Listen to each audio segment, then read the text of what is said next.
Hello, hello, and welcome everyone. We are playing World of Warships Legends. I am Phoenix61.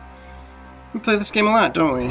So tonight we're in the Poltava, and as always, I suck at pronouncing ship names. But this is a battleship that kind of acts a little bit more like a cruiser. I don't know if anyone would officially call it a battle cruiser. I'm not as in-depth on the terminology as some others are. But it's one that I tend to struggle with, so I don't play with this ship too often. A lot of the Soviet ships are challenging to me, right? But we'll head off towards Zone C. We do have aircraft carriers in this game, so there's going to be a lot of being spotted no matter what anyway. And we've got some teammates kind of heading off in this direction with us as well. But anyway, if you haven't subscribed to the channel, I'm still a lonely little guy starting on my YouTube journey. So make sure to follow. We do have quite a few World of Warships Legends videos in the works, and by we I mean me. But yeah, so we will head over towards, try and go to the outside towards Zone C here. Looks like only one destroyer, so it kind of prompted me to be a little bit more aggressive and try and go in for the zone. But I kind of wanted to get a little bit further to the outside just to have a little bit of a crossfire and better shot at them. So we'll see how that goes for us. And carrier, airplanes are spotting us off and on, so if he gets close, we will send our fighter to hopefully do something for us, right? But need something in range. Yeah, these ships aren't the best with range either. At least not the way I've outfitted them.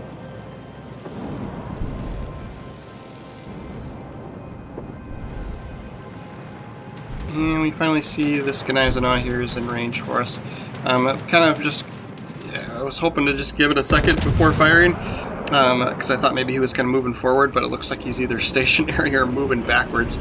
And they're not, the Ganizana doesn't have the best of range and accuracy on his guns either, especially a lot of people like to build those out for secondary battery ranges, so a lot of times their main guns suffer because of that. So I wasn't too nervous about being broadside to him, but of course I still highly recommend not being broadside to other battleships, right?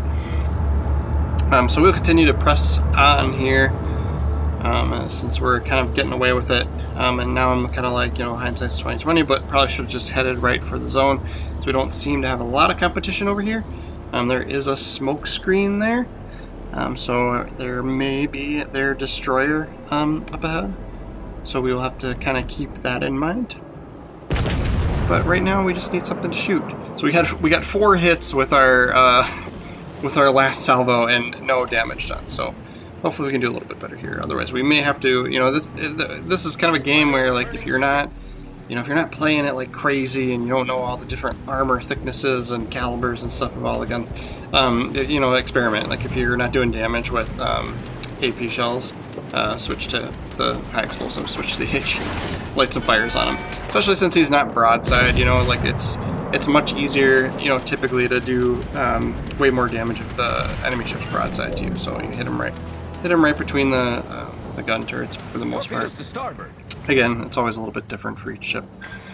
Keeping an eye on the aircraft carriers. I was kind of hoping to outrun this torpedo, but obviously we weren't able to. Luckily, aircraft carrier torpedoes, from torpedo bombers aren't usually too detrimental. So they're much easier to manage than say torpedoes from a destroyer. But yeah, so the reason I'm keeping my distance here is I'm nervous about a destroyer being up there. It didn't look like one had gotten spotted on our mini-map yet, so this smoke screen is kind of making me assume that might be him, And we'll try and stay in the zone, but we were backing up, and this Ganizana, I think he's baiting us. I think he's trying to get us to press forward.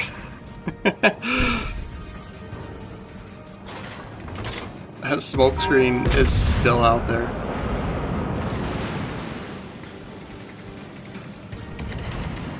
Be nice to have some air support, like spotting somebody, if there is a destroyer out there.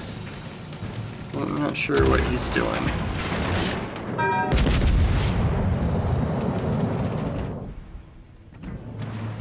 Still not getting the greatest hits on this Gneisenau.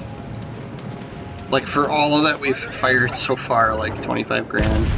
I mean, it's respectable, right? It's tier 6. There's not huge amounts of damage to be had.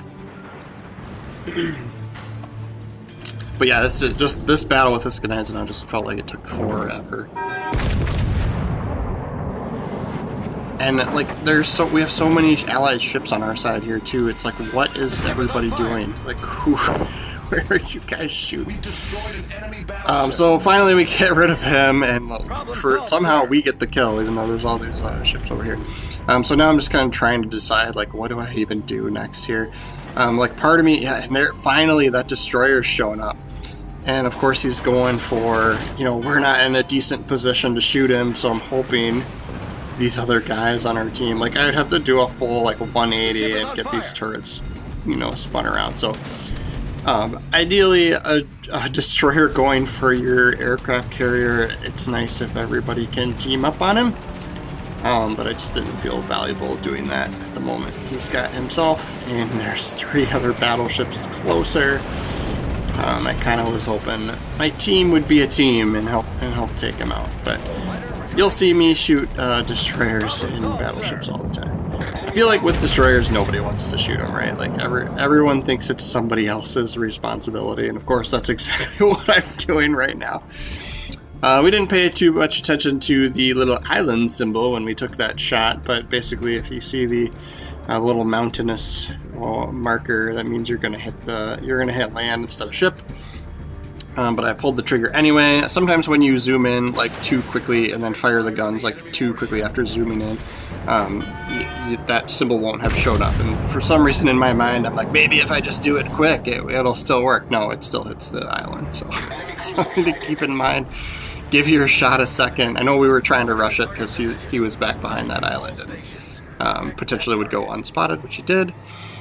So here is another like decision-making point. I got a good like coverage spot here behind the, you know, I got this chunk of land to my right, and that's preventing several ships off to that side from being able to shoot me, right? So my thought here is, you know what, I can try and take this New Mexico in 1 versus 1 and keep our zone B defended, right? Make sure he doesn't cap that zone. So that's what we'll do for a little bit here.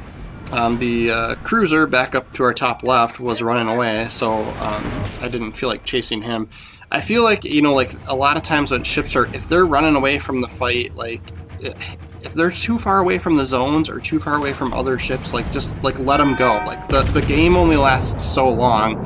If you get into a situation where you just don't have, you know, you're gonna spend all that time chasing them down, and that's the only thing you're doing. Meanwhile, like zones might be like getting captured, and you could have gotten defense, or you could have captured a zone, or you could have actually taken out somebody who was actually, you know, in the fight and doing damage to an ally, right? So that's just my food for thought on why I don't just pursue ships that are running away.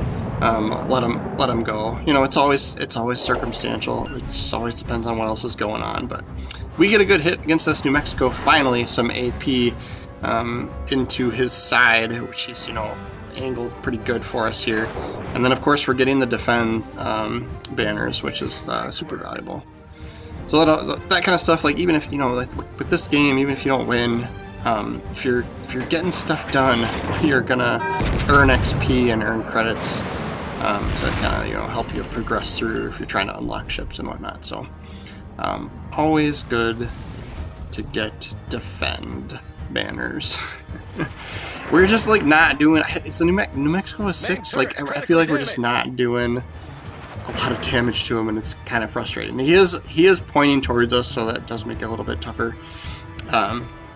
This is our downfall with the Soviet ships though too, so you get a limited number of damage controls. So I only have 3 left, so some might want to use your damage con on the damaged turret, but I refused.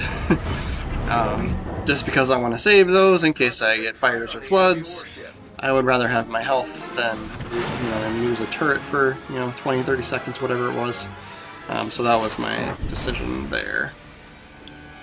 But yeah, like, man, now he's like almost broadside to it. He's angled a little bit, right? But like, you could shoot him between the turrets. Yeah, I mean, over pen. Like, come on! Maybe I'm just not hitting him in the right spot. Let me know. Somebody let me know. Like, what am I doing wrong? Is it just that these the American battleships are just loaded, with armor? But yeah, this was just an awesome positioning for us. Defended this zone, slowly but surely got rid of this New Mexico's health, and there we're going to use a damage con. So the thing to keep in mind too is, a lot of players don't like to, especially with battleships, they don't like to damage control the fire right away, and this is exactly why, because another one started on us. But and he may know that too, so since we're in a Soviet battleship, a lot of these are limited in your damage control parties, and so if he knows that, that may be his rationale for switching to HE shells on us, right? So he can try and get me to consume a bunch of those. The plus side is that it comes back faster, so the recharge doesn't take as long. So we finally finish him off, and then we're eyeing up, like, who can we kill here? And this Mackinson is weak. So I'm hoping to like steal this kill here, but we're just not close enough. So there's too many bullets flying at him. We're gonna pull the trigger right as he dies, I bet. Let's see. There he goes. Should have saved him. Should have assumed that was gonna happen. So now we will eye up the Queen Elizabeth. There's only 2 ships left. This is not a big deal here. 97,000 damage for this game at a tier 6. That's pretty good. We can be happy with that. But yeah, so with the limited number of damage cons for the Soviet ships, it's kind of, a lot of people strategize around that, and if they see Soviet battleships, they will always try and light them on fire, just so that you use them up. There are commander perks and outfitting that you can do to kind of give you a couple of extra charges here and there, and I think I've done that, so I may have had more than like what comes standard. And then we have another ship. The cruiser is all the way north. They finally finish him off. So this is literally the only guy left to shoot, you guys. We're hitting 100,000 damage. Done. And he's probably not even going to spot us the rest of the game, but we're able to shoot over this island that's kind of off in the distance. So that's huge for us. Again, not a big deal. This game's in the bag. We win. It's all fun now. Except for that guy. And the torpedo's gonna finish him off, or can we finish him off? Let's see. This is where RG is gonna fail me, and all the bullets are gonna miss. That's what's gonna happen. Yep, just didn't do much damage. We managed to turn and get that rear turret to fire, but one of the bullets hits the mountain here, and then another bullet doing 0 damage. Another ricochet. So plenty of time for the others that are in range to get those bullets on him. We'll go through how I have the commander set up on this one. I don't think I've done that in a while. I don't play the Poltava very often, and quite frankly don't play the Soviet ships very often. So, but we made some good money. About 300 grand. We'll take it. Oh, the other thing too, guys, if you're in a fleet, if you need a fleet, I am the Rise and Grind. RISC, search for me. We don't have a lot of fleet people yet. It's been around forever. I think it's Rise and then an N, the letter N, and then Grind. It's a Borderlands 2 joke. So we are using this Kirkorov guy, but this is this Miss Santa Snow Maiden chick as a commander, guys. But yeah, AP and what was the first guy? Shell grouping. Yep. That's kind of how I've put it. The inspirations, risk of catching fire. I went that direction just because, on this I don't care too much about turret speed, so we picked secondaries. But the risk of catching fire, I wanted to use that perk there just because you do have the limited number of damage cons. And then here's where I was saying you do get these couple of perks here. You're getting an extra damage control party, so there is more secondary batteries you could outfit. So we got 2 of 3 commendations, so maybe we'll spend one here and up this guy. But thanks for watching. Make sure to subscribe, everybody. We will have more World of Warships Legends videos on the way.